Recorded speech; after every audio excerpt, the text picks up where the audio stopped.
Hello students, welcome to this class of the physics. Last time आपण shear stress and shear stress divided by shear strain ची concept, that is the modulus of rigidity. Okay, तर modulus of rigidity last time आपण study केलेला होता. Okay, next concept. Okay, modulus of rigidity say related आणखी एक important concept आहे. Okay, many times in the mains examination or the NEET examination the questions related to this concept are asked. Okay, the concept is the torsion of the cylinder. Okay, torsion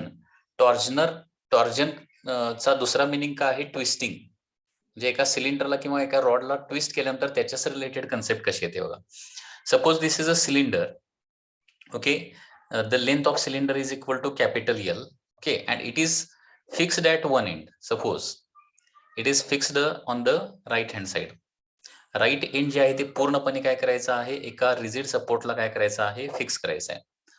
आणि left end जे आहे ते काय करायचं आहे? Clockwise rotate करायचं. जसं आपण कपडे धुतल्यानंतर कपडे ज्या पद्धतीने पिळतोय माहिती आहे का?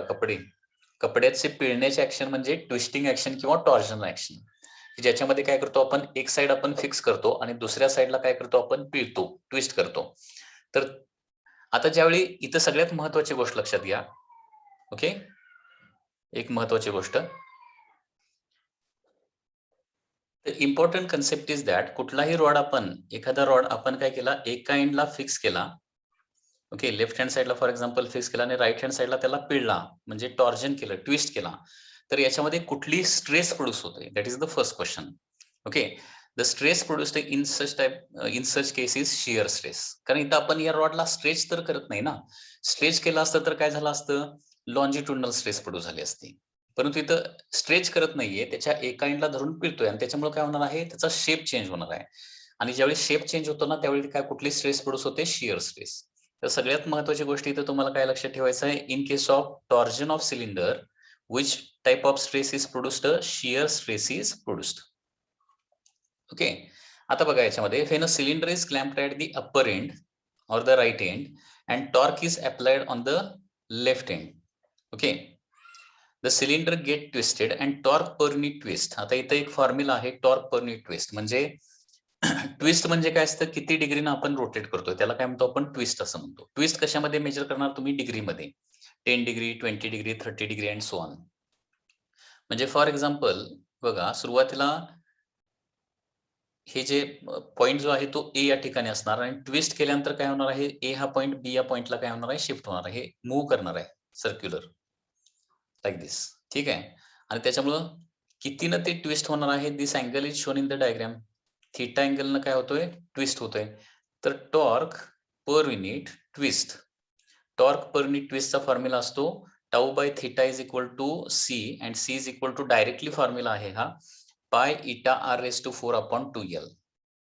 ओके, म्हणजे हा जो टॉर्क पर युनिट ट्विस्ट हा काय आहे? त्या वायरचा एक कॉन्स्टंट असतो, लक्षात घ्या. टॉर्क पर युनिट ट्विस्ट, आणि तो डायरेक्टली प्रोपोर्शनल टू काय आहे? 4th power of the radius of the wire आहे. It is directly proportional to 4th power of radius of wire and directly proportional to, okay, square of the area of cross section. Okay, हा torque per unit twist. Torque per unit twist म्हणजे 1 डिग्रीनं किंवा 1 रेडियननं त्याला rotate करण्यासाठी लागणारा torque, याला काय म्हणायचं? Torque per unit twist. Okay, पुन्हा एकदा इथं कन्सेप्ट लिहितोय. टॉर्क पर युनिट ट्विस्ट म्हणजे काय? Torque per unit twist is torque required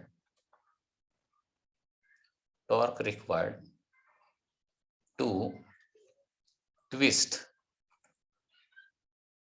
rod by 1 degree or 1 radian. 1 degree और 1 रेडियन, म्हणजे 1 डिग्री किंवा 1 रेडियननं त्या रॉडला ट्विस्ट करण्यासाठी जेवढा आपल्याला टॉर्क लावावा लागणार आहे, that is called as torque per unit twist. So which is denoted by letter C, and C is equal to torque divided by theta. Tau by theta या पद्धतीनं याचा फॉर्म्युला येणार आहे. याचा एसआय युनिट जर विचारलं, टॉर्कचं युनिट असतं Newton metre, आणि थीटा डिग्रीमध्ये असेल तर डिग्रीमध्ये लिहायचा, रेडियन मध्ये असेल तर रेडियन मध्ये लिहायचा. थीटा किती डिग्रीनं तो ट्विस्ट होतोय, आणि याचा फॉर्म्युला काय आहे? This torque per unit twist is given by formula pi eta R raise to 4 pi eta R raise to 4/2 L. म्हणजे पाय म्हणजे हा पाय तुम्हाला माहित आहे त्याची व्हॅल्यू असते 3.142. इटा म्हणजे काय असतं, कोएफिशियंट ऑफ रिजिडिटी, जे ऑलरेडी आपण स्टडी केलेलं आहे. Coefficient of rigidity. ओके. त्याच्यानंतर आर म्हणजे काय असणार आहे, the radius of the wire. Radius of that rod किंवा रेडियस ऑफ दी वायर असणार आहे. Okay. So torque per unit twist is directly proportional to R raised to 4 NR. Therefore, torque per unit twist is directly proportional to A square NR. आणि torque per unit twist is inversely proportional to काय येणार आहे, length येणार आहे. म्हणजे त्या रॉडला पिळण्यासाठी, twist करण्यासाठी लागणारा जो टॉर्क आहे तो कशावर डिपेंड असतो बघा. पहिली गोष्ट म्हणजे रेडियस ऑफ वायर. म्हणजे वायरची रेडियस जर डबल केली तर त्याला तेवढ्याच डिग्रीने रोटेट करण्यासाठी डायरेक्टली टॉर्क जो आहे तो 16 टाइम्स करावा लागेल. 2⁴ म्हणजे 16 टाइम्स होते, लक्षात घ्या. एरिया जर डबल केला ना तर त्याला फिरवण्यासाठी लागणारा जो टॉर्क आहे ना तो डायरेक्टली काय होणार आहे, 4 टाइम्स होणार आहे. 2चा स्क्वेअर म्हणजे 4 टाइम्स. आणि लेंथ डबल केली तर त्याला ट्विस्ट करण्यासाठी लागणारा टॉर्क जो आहे तो काय होणार आहे, हाफ टाइम्स होणार आहे. अशी ती कन्सेप्ट आहे. म्हणजे याच्यावर एमसीक्यू कसा विचारला जातो लक्षात आलं का बघा. या रिलेशनवरच एमसीक्यू, म्हणजे याचं कॅल्क्युलेशनचा तुम्हाला काय प्रॉब्लेम येणार नाही, न्यूमरिकल प्रॉब्लेम येणार नाही. याचा बेसिकली क्वेश्चन कसा येणार आहे, रॉडची रेडियस डबल केली तर टॉर्क काय करावा लागेल, वायरचं एरिया डबल केला तर टॉर्क काय करावा लागेल, आणि वायरची लेंथ डबल केली तर त्याला ट्विस्ट करण्यासाठी लागणारा जो टॉर्क. आपण माहित आहे ना, कपडे पिळण्यासाठी आता हे बघा, कपडे कमी जाडीचे असतील तर ते आपण इझिली पिळू शकतो, परंतु ते जास्त जाडीचे कपडे जर असेल तर त्यांना इझिली आपण पिळू शकणार नाही. ओके. आणि ते पिळण्यासाठी लागणारा जो फोर्स आहे ना त्याला काय म्हणायचं, टॉर्क असं म्हणायचं. पिळण्यासाठी लागणारा जो फोर्स इंटू रेडियस जे आहे ना त्याला काय म्हणतो आपण, टॉर्क असं म्हणतो.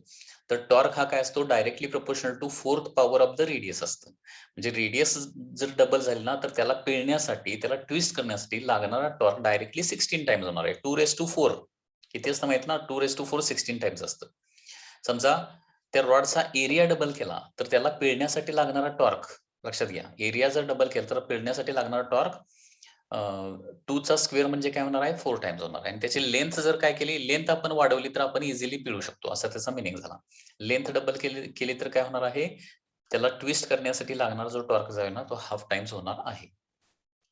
So this is the concept related to the torsion of the cylinder.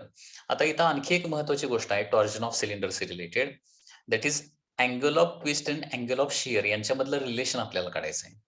Angle of twist and angle of shear मधलं relation. Okay. Angle of twist आणि अँगल ऑफ शियर मधलं रिलेशन कसं येणार बघा. ते रिलेशन आपण फाइंड आउट करूया. Relation between angle of twist and angle of shear. आता या डायग्राम मध्ये अँगल ऑफ ट्विस्ट कुठं असणार आहे आणि अँगल ऑफ शियर कुठं असणार आहे, जरा व्यवस्थित लक्ष द्या.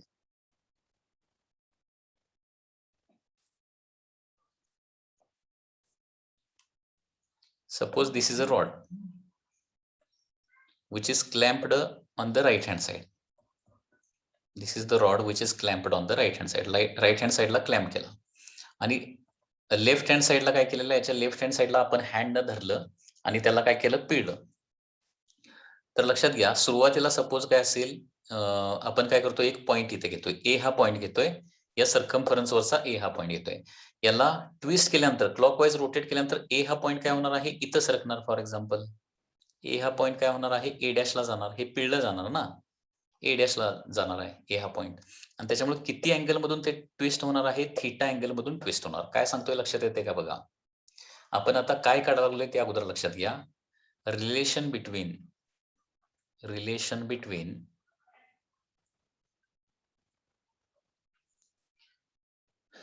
Angle of twist and angle of shear याच्यामधलं रिलेशन फाइंड आउट करायला लागलोय. त्याच्यासाठी पुन्हा एकदा बघा, आपण एक रॉड कन्सिडर केलेला आहे. रॉडचं राईट एंड जे आहे ते कम्प्लिटली क्लॅम्प केलेलं आहे आणि लेफ्ट एंडला काय करतोय आपण, हँडच्या साहाय्याने किंवा एखाद्या सुटेबल मेजच्या साहाय्याने काय करतोय, त्याला ट्विस्ट करतोय, पिळतोय. ओके. आता पिळण्याच्या अगोदर सर्कम्फरन्सवरचा एक पॉइंट घेतला, सपोज ए हा पॉइंट आहे.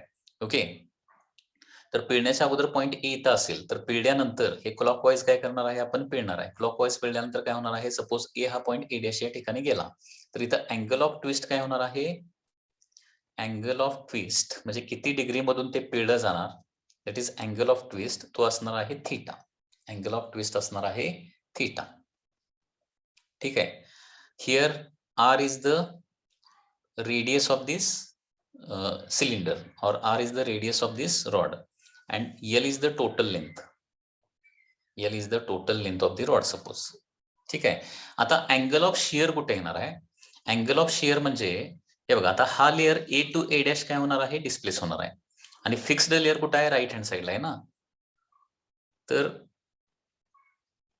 हा जो अँगल येणार आहे सुरुवातीला, सपोज हा पॉईंट काहीतरी ओ आहे, सुरुवातीला ही लाईन काय असणार आहे, एओ असणार आहे आणि ट्विस्ट केल्यानंतर तीच लाईन काय होणार आहे, अशी तिरकी होणार आहे. ओ पॉईंट तर अजिबात हलणार नाही कारण तो फिक्स्ड आहे. ए पॉईंट फक्त काय होणार आहे, थीटा डिग्री मधून राईटला काय होणार आहे, फिरणार आहे, रोटेट होणार आहे. ए पॉईंट ए डॅशला गेला तर इथं अँगल ऑफ शिअर जो आहे ना तो इथे येणार आहे. Angle of shear that is the phi, angle of shear. Okay. तर अँगल ऑफ ट्विस्ट येणार आहे थीटा आणि अँगल ऑफ शिअर येणार आहे that is equal to phi. Okay. आता आपण अँगल इन रेडियनची कन्सेप्ट बघितलेली आहे. अँगल इन रेडियन, रेडियन मधला अँगलचा फॉर्म्युला काय असतो बघा, angle in radian is equal to arc length divided by radius असतं. Arc length divided by radius. तर याच्यावरून थीटा आणि फायचा फॉर्म्युला काढूया. तर थीटा, या थीटासाठी, थीटा हा जो अँगल तुम्हाला डायग्राम मध्ये दिसतो ना त्याच्यासाठी आर्क लेंथ किती होणार बघा, ए ए डॅश होणार आहे. Arc length is a A dash divided by radius किती होणार आहे, कॅपिटल आर होणार, कारण ही झाली आर्क लेंथ आणि ही झाली रेडियस तुमची. ओके. हे थीटा से रिलेटेड. तसं angle of shear five say related relation काय येणार आहे बघा, तर फाय इज इक्वल टू, आता फाय साठी आर्क लेंथ पुन्हा एकदा ए ए डॅशच होणार आहे. For this angle phi, five या अँगल साठी डायग्राम मध्ये बघा आर्क लेंथ वन्स अगेन ए ए डॅशच होणार आहे आणि याची रेडियस म्हणजे काय होणार आहे, ए पॉइंट पासून ओ पॉइंट पर्यंत डिस्टन्स, ही त्याची रेडियस आपण कन्सिडर करावी लागणार, म्हणजे ती काय येणार आहे, एल येणार आहे. ओके. आता आपण काय केलं, इक्वेशन 2 डिवायडेड बाय इक्वेशन 1 केलं. Equation 2 divided by equation 1, equation 2 divided by equation 1 केलं तर काय होणार बघा, that is phi divided by theta is equal to, phi चा फॉर्म्युला आहे a a dash divided by l आणि theta चा फॉर्म्युला आहे a a dash divided by r. okay, so phi by theta is equal to a a dash get cancel, r न्यूमरेटरला जाणार आणि l जे आहे ते डिनॉमिनेटरला येणार आहे. so r by l. Okay, so phi by theta is equal to r by l and therefore phi, that is angle of shear, is equal to r by l into काय येणार आहे, angle of twist येणार आहे. So this is the relation between angle of shear and angle of twist. Okay, तर angle of shear नेहमी कसा काढतो बघा, angle of shear is equal to radius of that rod divided by length of that rod, radius of the rod divided by length of the rod into काय येणार आहे, angle of twist येणार आहे, angle of twist. okay,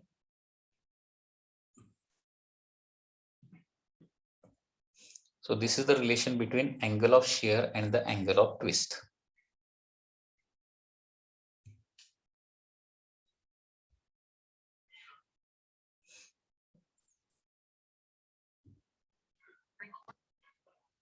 okay.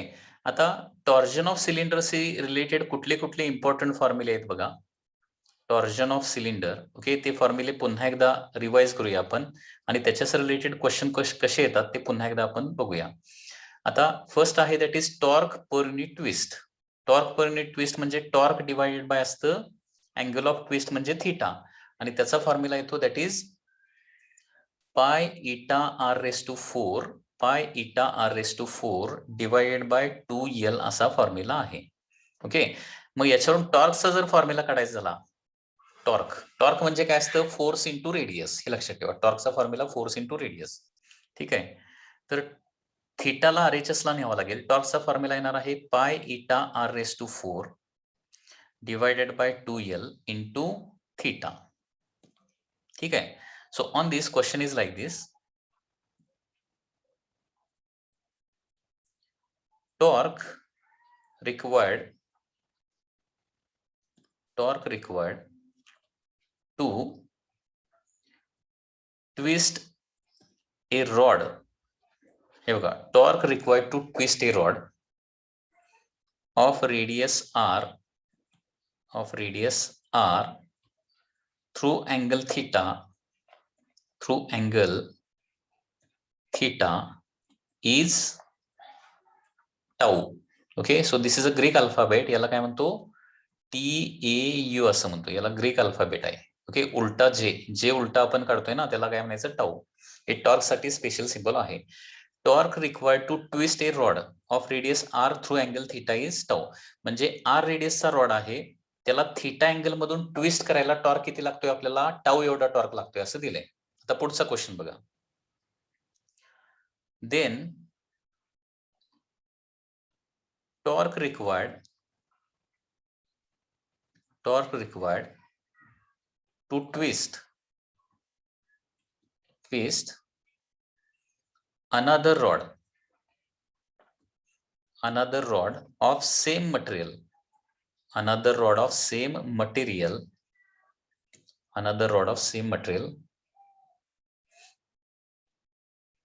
of radius 2r through angle theta. म्हणजे इथं फक्त काय change केलंय बघा, तर इथं फक्त रेडियस चेंज केली, बाकी काहीही चेंज केलेलं नाहीये. म्हणजे इथं पुन्हा एकदा फॉर्म्युला लिहितो, टाऊ इज इक्वल टू पाय इटा R⁴ divided by 2L theta. आता आपली नेहमीची मेथड काय आहे, तर याच्यामधले जे कॉन्स्टंट आहेत ते कॉन्स्टंट काय करायचे? सगळे काढून टाकायचे. पाय इज अ कॉन्स्टंट. ओके, बघा याच्यामध्ये पाय हा एक कॉन्स्टंट आहे, बरोबर. तेच रॉड जो आहे तो त्याच मटेरियलचा आहे, सो इटा इज ऑल्सो कॉन्स्टंट. तेवढ्याच अँगल मधून परत ट्विस्ट करायला सांगितलंय, तर थीटा देखील काय येणार आहे? कॉन्स्टंट येणार आहे. लेंथची इन्फॉर्मेशन काहीच दिलेली नाहीये, म्हणजे लेंथ वाढवलेली आहे कमी केलेली आहे, काही इन्फॉर्मेशन दिलेली नाहीये. 2 इज ऑल्सो ए कॉन्स्टंट. सगळे कॉन्स्टंट जर काढून टाकले तर इतर रिलेशन होणार आहे tau is directly proportional to R⁴ असं रिलेशन आहे. Tau is directly proportional to R⁴. मग आता हे रेशो मध्ये लिहायचं झालं तर कसं लिहिणार आहे? Torque 2 divided by torque 1 is equal to radius 2 divided by radius 1 raise to काय होणार आहे? 4 होणार. हा रेशो लिहायला जमतोय ना? परवा मी सांगितलंय कसा रेशो लिहायचा असतो. ओके, मग आता काय केलंय? रेडियस सुरुवातीला r होती, नंतर रेडियस ती काय करायची आहे? 2r करायचे. बघा, torque required to twist the another rod of same material of radius 2r. म्हणजे फक्त इथं रेडियस r ची 2r केली आहे आणि अँगल तेवढाच दिलाय, तेवढ्याच अँगल मधून ट्विस्ट करायचा आहे. रेस टू काय होणार आहे? 4 होणार आहे. r get cancel. So 2 raise to काय होणार आहे? 4. आणि 2 रेस टू 4 म्हणजे काय होणार आहे? दॅट इज इक्वल टू 16 होणार आहे. Okay, so torque 2 divided by initial torque किती होता? टाऊ होता, इज इक्वल टू 16 येणार आहे. सो न्यू टॉर्क किती लावा लागणार आहे? That is equal to 16 times initial torque. एवढा टॉर्क लावा लागणार आहे. लक्षात येते? तर या पद्धतीनं जर रॉडची रेडियस फक्त जर डबल केली तर काय होतं? टॉर्क जो आहे तो तेवढ्याच अँगल मधून ट्विस्ट करायला 16 टाइम्स टॉर्क लावावा लागतो. ओके, या पद्धतीनं ही कन्सेप्ट आहे. किंवा टॉर्क जो आहे तो इनव्हर्सली प्रोपोर्शनल टू लेंथ. आता आणखी एक असाच सिमिलर प्रॉब्लेम आपण बघूया.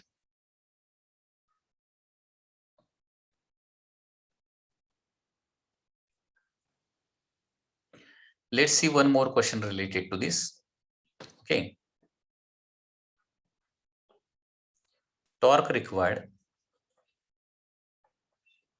to twist a wire through angle theta is tau. If torque required to twist a wire through angle theta is tau, म्हणजे एका वायरला थिटा अँगल मधून ट्विस्ट करायचं असेल, पिळायचं असेल, तर त्याला किती टॉर्क लागतो? सपोज टाऊ एवढा टॉर्क लागतो. ठीक आहे. इफ रेडियस लेंथ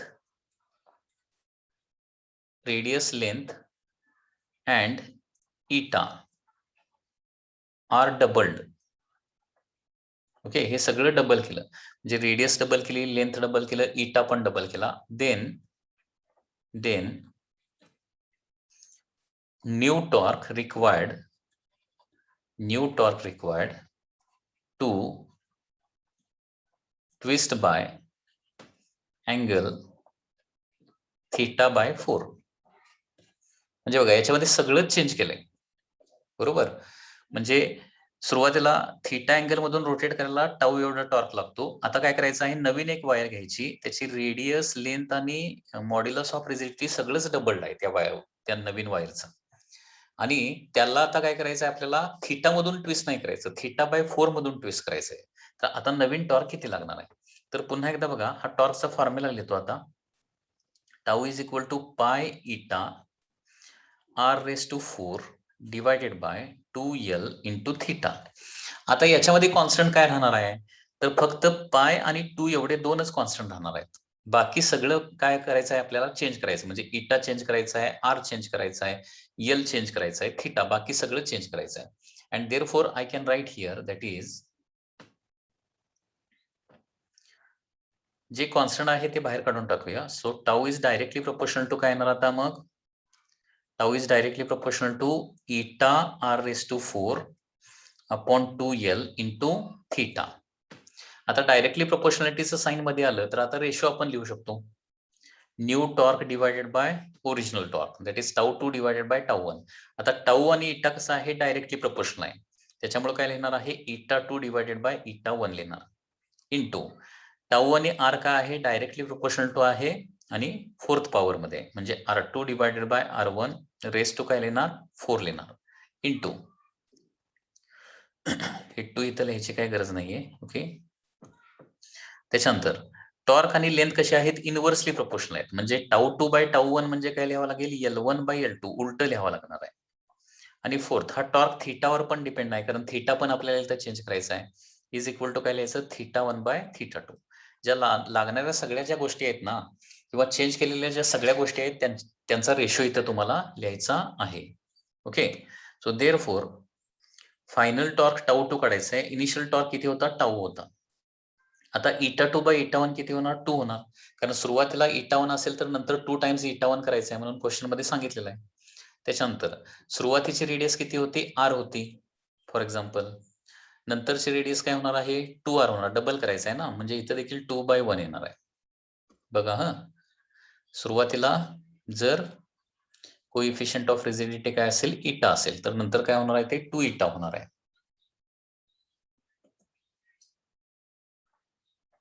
ओके,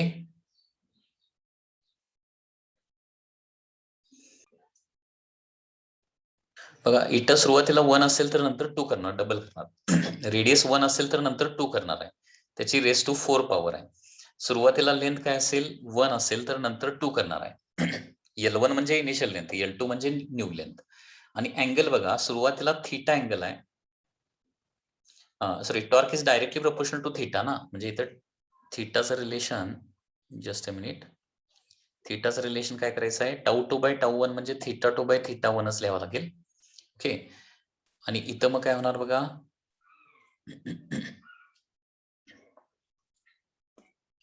सुरुवातीला अँगल जर थीटा असेल, सुरुवातीला अँगल काय असेल, थीटा असेल, तर न्यू अँगल किती होणार आहे, θ बाय 4 होणार आहे. So here theta and theta also get cancel. आता याच्यामध्ये काय काय राहणार बघा, सगळं कॅल्क्युलेशन करायला पाहिजे. Okay, so torque 2 divided by torque tau is equal to 2 by 1 as it is लिहूया. ओके, 2 बाय 1 रेस टू 4 म्हणजे काय होणार आहे, 16 बाय 1 होणार, इंटू 1 बाय 2 होणार, इंटू काय होणार आहे, किती होणार आहे, थीटा थीटा कॅन्सल झाल्यानंतर इथं 1 बाय 4 राहणार. एक 2 ला 2 कॅन्सल झालं, 4 16 ला डिवाइड केलं, इथं 4 येणार. सो टाऊ2 divided by tau is equal to 4 येणार आहे. सो न्यू टॉर्क लागणार आहे that is 4 times initial torque. That is the final answer. Okay, so this is the final answer. बघा डायरेक्टली प्रोपोर्शनेटचं हे लक्षात येते का बघा तुम्हाला. इथं आता for example tau is directly proportional to theta आहे ना, तर आपण काय लिहिणार, टाऊ 1 बाय टाऊ 2 लिहिलं तर काय होणार आहे, that is theta 1 by theta 2 येणार आहे. लक्षात येत आहे. आणि जर हे टाऊ 2 बाय टाऊ 1 लिहिलं तर काय लिहिणार आहे, थीटा 2 बाय थीटा 1 येणार. डायरेक्टली प्रोपोर्शनल म्हणजे लेफ्ट हँड साइडला 2 न्यूमरेटरला असेल तर राईट हँड साइडला देखील 2 न्यूमरेटरला असणार आहे. आणि इनव्हर्सली असलं की उलट करायचं असतं. बघा आता लेफ्ट हँड साइडला टाऊ 2 बाय टाऊ 1 लिहिले ना, मग लेफ्ट हँड साइडला टाऊ 2 बाय टाऊ 1 लिहिलेलं असेल तर राईट हँड साइडला काय होणार आहे, 2 म्हणजे डायरेक्टली प्रोपोर्शनल जिथं जिथं आहे तिथं 2 बाय 1 2 बाय 1 2 बाय 1 येणार. आता टॉर्क आणि इटा डायरेक्टली प्रोपोर्शनल आहेत, त्याच्यामुळे इटा 2 बाय इटा 1 लिहायला पाहिजे. टॉर्क आणि आर हे पण डायरेक्टली आहे, त्याच्यामुळे R2 बाय R1 लिहावं लागेल. टॉर्क आणि थीटा हे पण डायरेक्टली प्रोपोर्शनल आहे, त्याच्यामुळे थीटा 2 बाय थीटा 1 लिहावं लागेल. आणि टॉर्क आणि लेंथ मात्र इनव्हर्सली आहे, त्याच्यामुळं इथं मात्र काय लेफ्ट हँड साइडला 2 बाय 1 लिहिलं तर राईट हँड साइडला 1 बाय 2 लिहायला पाहिजे. ओके, इथं 2 च्या पॉवर देखील लक्षात ठेवा. हे बघा 2⁻1 किती असतं, 2 असतं. 2⁻2 म्हणजे 2 चा square that is equal to काय होणार आहे, 4 होणार आहे. 2⁻3 म्हणजे काय होणार आहे, दॅट इज इक्वल टू 8 होणार आहे. 2⁻4 म्हणजे होणार आहे दॅट इज 16. 2⁻5 म्हणजे किती होत आहे, 32 होत आहे. 2⁻6 इज इक्वल टू 64 होत आहे, and so on.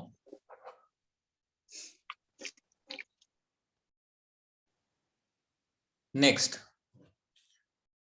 there is one more formula related to the torsion of cylinder, that is work done in twisting. Work done in twisting of cylinder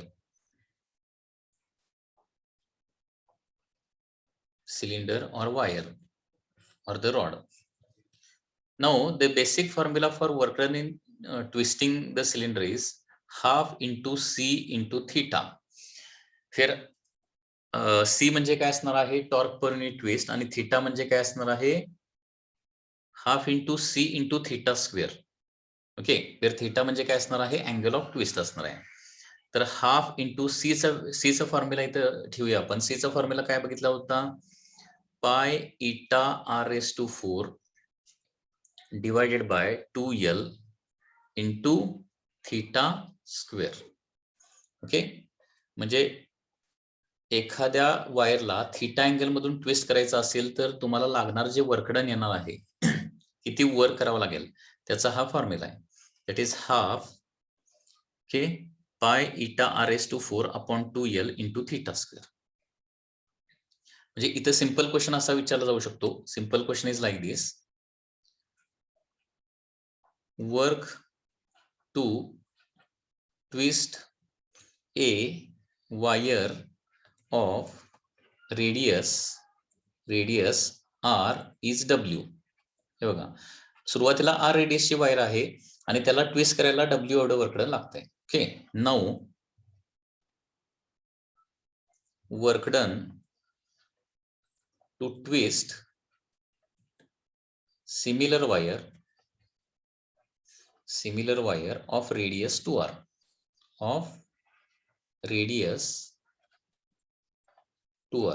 जे 2R रेडियसच्या वायरला twist करायला मग किती work done होणार, तर हे आपण कसं काढू शकतो. हिअर वन्स अगेन बाकी सगळं कॉन्स्टंट आहे आणि फक्त W आणि R मधलं रिलेशन आपल्याला पाहिजे. तर W म्हणजे वर्कडन आणि रेडियस यांच्यामधलं रिलेशन काय आहे, work done is directly proportional to R⁴ येणार. हे रेशो मध्ये लिहायचं झालं तर W2 बाय W1 असा रेशो आपण लिहूया. W2 by W1 is equal to R2 by R1 raise to काय येणार आहे, 4 येणार आहे. सुरुवातीची रेडियस R आहे, तर नवीन रेडियस 2R होणार आहे, raise to 4. R get cancel, इथं काय येणार आहे, 2⁴ येणार आहे, दॅट इज इक्वल टू 16. म्हणजे W2 काय होणार आहे, therefore W2 is equal to 16 times काय होणार आहे, W1 होणार आहे. W2 is equal to 16 times W2 म्हणजे W1 म्हणजे किती आहे, W आहे. म्हणजे R रेडियसच्या वायरला ट्विस्ट करायला वर्कडन W होत असेल तर 2R रेडियसच्या वायरला ट्विस्ट करायला 16 टाइम्स W एवढं वर्कडन करावं लागतं. Okay.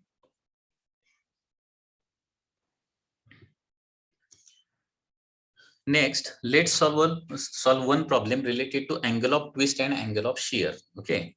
So what is given in this question? The upper end of wire of radius 4 mm and length 100 cm is clamped and other end is twisted. म्हणजे एक end त्याचं काय केलेलं आहे, रिजिडली फिक्स केलेला आहे आणि दुसऱ्या एंडला काय केलेलं आहे, ट्विस्ट केलेला आहे. किती डिग्री मधून ट्विस्ट केलंय? 30 डिग्री मधून. इन्फॉर्मेशन काय दिली बघा, radius is given as 4 millimeter. Now this 4 millimeter means 4 into 10 raised to minus 3 meter, and length is given as, length is 100 centimeter. That is 100 into 10 raised to minus 2 meter, because centimeter means 10 raised to minus 2 meter. And angle of twist is given. It is 30 degree angle of twist. आपल्याला calculate करायचा आहे angle of shear. That is phi is to be calculated. So therefore angle of shear चा formula आपल्याला फक्त माहिती पाहिजे इथं. Angle of shear, okay, angle of shear phi is equal to r by l into theta. Okay, angle of shear म्हणजे काय असतं, r by l into theta, angle of twist. Okay, याच्यामध्ये व्हॅल्यूज फक्त प्लेस करूया. r is 4 into 10 raised to minus 3. Okay, l is 100 into 10 raised to minus 2 into theta is given as 30. Okay, so 0 and this 0 get cancelled. 4 into 3 that is equal to 12. 4 into 3 12 होणार आहे. आणि बघा पॉवरचं calculation किती होणार आता. न्यूमरेटरला आहे, डिनॉमिनेटरला power किती होणार, 10 into 10 raised to minus 2 म्हणजे 10 raised to minus 1. न्यूमरेटरला पॉवर आहे 10 raised to minus 3. डिनॉमिनेटरला पॉवर येणार आहे 10 raised to minus 1. कारण 10 into 10 raised to minus 2 तर नाही, म्हणजे पॉवर किती असते, 1 असते. 10 म्हणजे 10 raised to 1 लिहू शकतो. 10 raised to 1 into 10 raised to minus 2 म्हणजे 10 raised to minus 1 होणार. आणि आता 10 raised to minus 3 divided by 10 raised to minus 1 म्हणजे काय होणार आहे, 10 raised to minus 2. Okay, degree. जे थीटा जर डिग्री मध्ये असेल तर फाय देखील काय येणार आहे, डिग्री मध्येच आन्सर येणार आहे. That is 12 into 10 raised to minus 2 असं लिहू शकतो किंवा 0.12 degree, because 12 into 10 raised to minus 2 म्हणजे 12 divided by 100 होणार आणि 12 divided by 100 is equal to 0.12 degree. So this is the answer.